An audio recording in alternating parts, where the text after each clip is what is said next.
Bienvenue.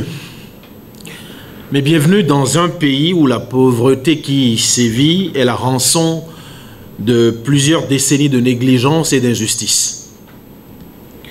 Où l'argent est devenu un outil de domination en politique, où la cupidité d'hommes d'État et leur recherche incessante de profit personnel l'emportent sur toute considération pour le bien-être du peuple.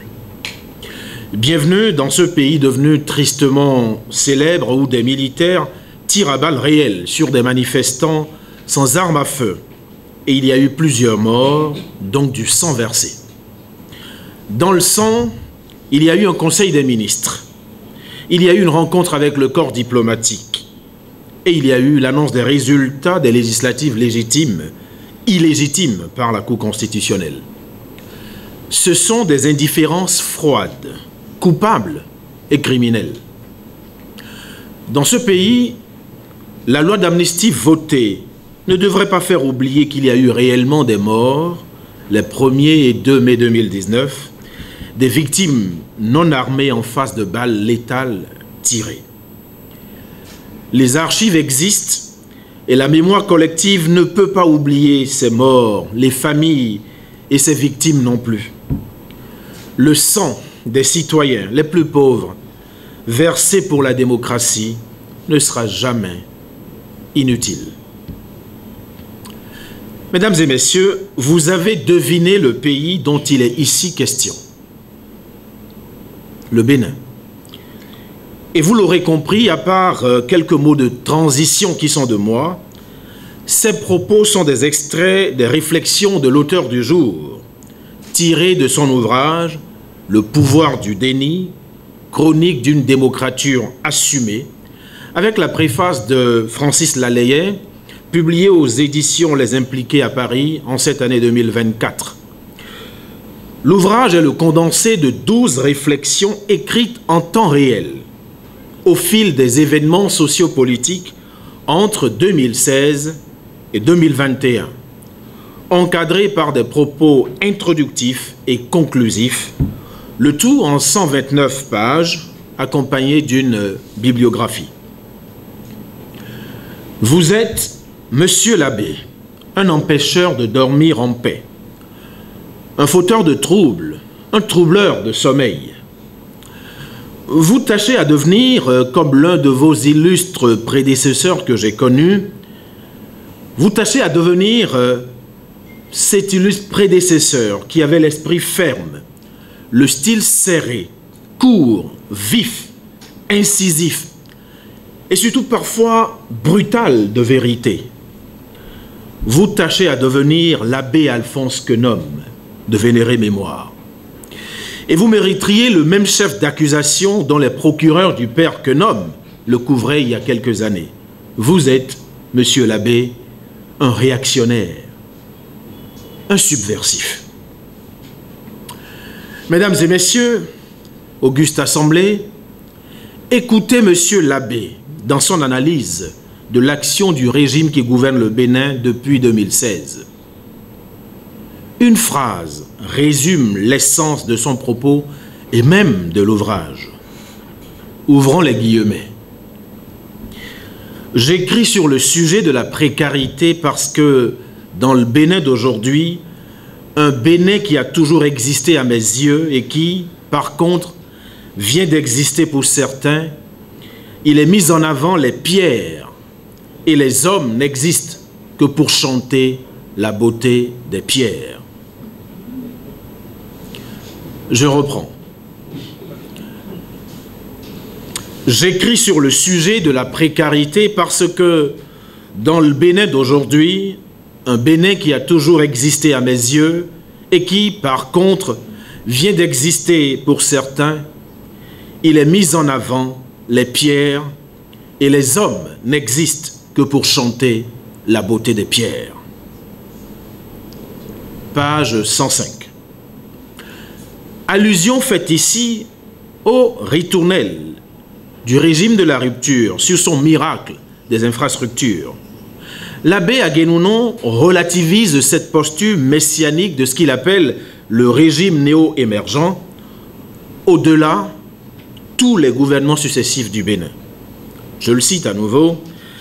Les routes en chantier, les infrastructures en cours de construction constituent les tâches régaliennes de tout régime politique. C'est un acte de gouvernement ordinaire. Hisser cela comme la prouesse d'un régime, tel qu'on le fait depuis toujours, est un abus. Page 102. On le voit bien, c'est un parti pris pour les plus pauvres et pour les droits de l'homme et pour l'état de droit démocratique. Et vous appuyez, monsieur l'abbé, ouvrons les guillemets, ces dernières années, on a l'impression que le citoyen ne compte pour rien. Ce régime des lois a relégué au dernier rang et lui a retiré, dans le concret, pratiquement toutes les libertés fondamentales universellement reconnues. Le dernier recours de tout peuple, émancipé et libre, lui a aussi quasiment refusé. Le droit de manifester, le droit de marcher dans la rue, le droit de protester. L'actuel pouvoir a fermé toutes les portes citoyennes par lesquelles il est venu au pouvoir. Page 95. Monsieur l'abbé, vous êtes un homme de prière, mais vous êtes un incrédule impénitent à l'évangile du pouvoir arrogant. Et je vous cite, la chronologie des actes politiques posés ces dernières années nous montre qu'aujourd'hui, le pouvoir politique et toute la vie politique constituent une pensée unique et un pouvoir personnaliste au service des intérêts particuliers d'une oligarchie. Une oligarchie qui tient et maîtrise les organes et les vertèbres du Bénin à l'aide de toutes les manettes de l'État dans le seul but de faire de ce pays un patrimoine personnel. Page 102. Et puis, monsieur l'abbé, vous êtes cru. Et je vous cite, il est clair que le pays s'avance dans un gouffre qui arrange uniquement l'argent roi, le prince et ses amis.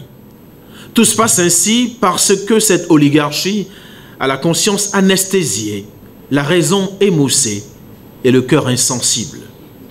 Il n'y a de pires ennemis d'un pays que la loi de l'argent, la primauté des intérêts du prince et de ses amis, la posture de l'indifférence et le silence de l'élite. Page 102. Et puis, on peut multiplier les mots, au lieu de dire dur, les mots purs, rapacité, rugosité du pouvoir néo-émergent. Et quand, monsieur l'abbé, vous n'êtes pas cru dans votre ouvrage, vous êtes toujours interrogateur, inquisiteur, une façon de raffiner au fond sur la crudité du propos et la concrétude de ce qui vous préoccupe. Entendez, si vous en doutez, mesdames et messieurs, les interrogations de monsieur l'abbé.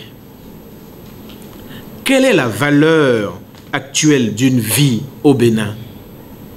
Quel est le coût actuel de la vie du Béninois modeste? Ont-ils jamais aimé le Bénin? Ces questions cachent à peine la qualité de nos politiques publiques. Elles interpellent notre conscience sur le choix à faire entre biopolitique et nécropolitique, entre la politique de la vie et la politique de la mort. Elles insistent sur le rôle majeur, quelque peu dévoyé, de l'élite politique béninoise en laquelle, monsieur l'abbé, vous ne semblez plus du tout croire. Et pourtant, homme de prière, vous êtes sommé d'être plein d'espérance. Et la question conclusive de votre ouvrage, mais en même temps introductive au débat qui viendra tout à l'heure, entre la démocrature et la dictature, il n'y a qu'un seul pas. Ce pas n'est-il pas déjà franchi par la rupture? Page 96. Cette question sort d'une autre que vous avez posée dès l'entame de votre livre, monsieur l'abbé. Qu'a-t-elle vraiment fait de mal, la démocratie? À cette dernière question, on peut, avant de répondre, adjoindre une autre question magistralement formulée par Myriam Revaud-Dallons. Pourquoi nous n'aimons pas la démocratie? Au fond, parce qu'elle est décevante pour les hommes que nous sommes, car elle exige transparence en tous les sens du terme. Et c'est aussi parce que, comme dit Claude Lefort, un auteur qui vous est cher, parce que vous y avez consacré une étude, c'est aussi parce que la démocratie produit, comme dit Lefort, un lieu vide, que le plus omnipotent des omniscients ne peut habiter à lui tout seul. Si éternel que se croit le dirigeant, il est subitement rappelé à son incapacité à tout contrôler, à tout habiter, à sa finitude d'être humain. C'est parce que, en définitive, la démocratie produit, comme dit toujours Lefort, je le cite, la dissolution des repères de la certitude. En démocratie, personne n'est jamais certain de tout. Et maintenant, Monsieur l'abbé, quelques points pour entretenir la discussion après vous, après cette lecture de votre ouvrage. Mon père, vous êtes un homme de prière, mais qui d'une certaine façon critique la pierre dans la gouvernance publique. Et j'ai envie de dire, qui critique Pierre? Car au fond, l'Église, pour être rayonnante, a besoin d'être bâtie et bien bâtie, à base de la pierre.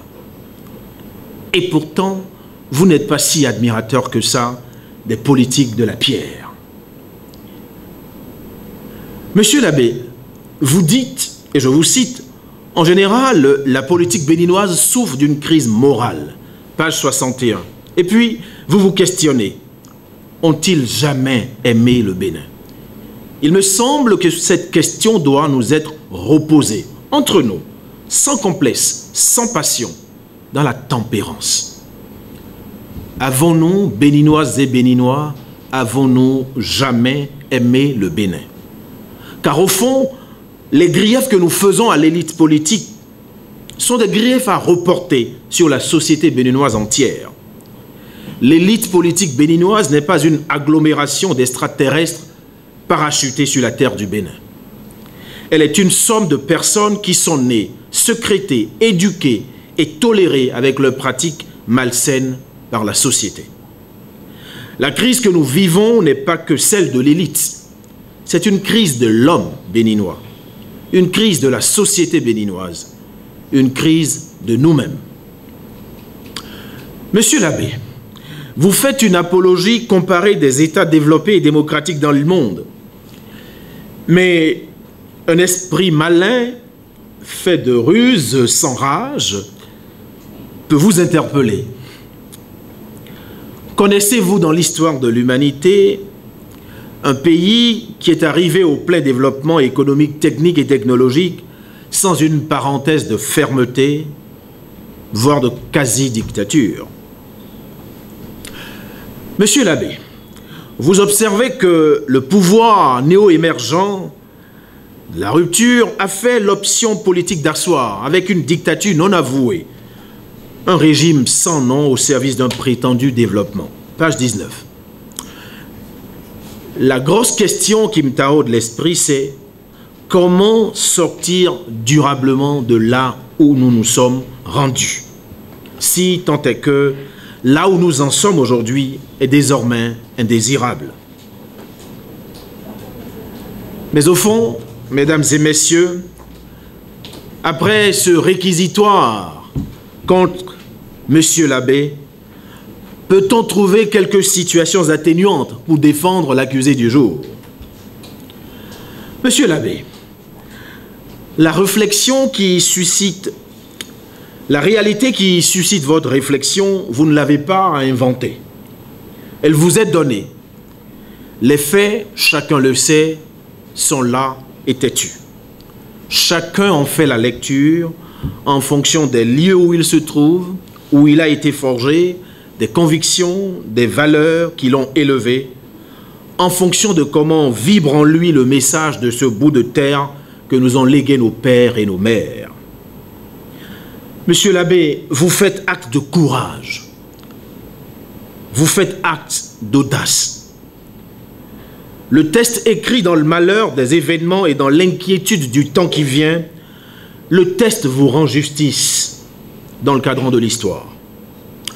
L'un de vos illustres prédécesseurs, le père Alphonse Quenom, appelait souvent mon attention sur notre devoir d'intellectuel. La capacité de l'intellectuel à pouvoir penser dans les temps sombres, le temps qui vient. Et vous le faites si bien. Pour refléter au mieux notre engagement envers les communautés au Bénin, en Afrique et dans le monde, votre plateforme média Reporter Bénin Monde embrasse une plus large vision et devient Reporter Média Monde.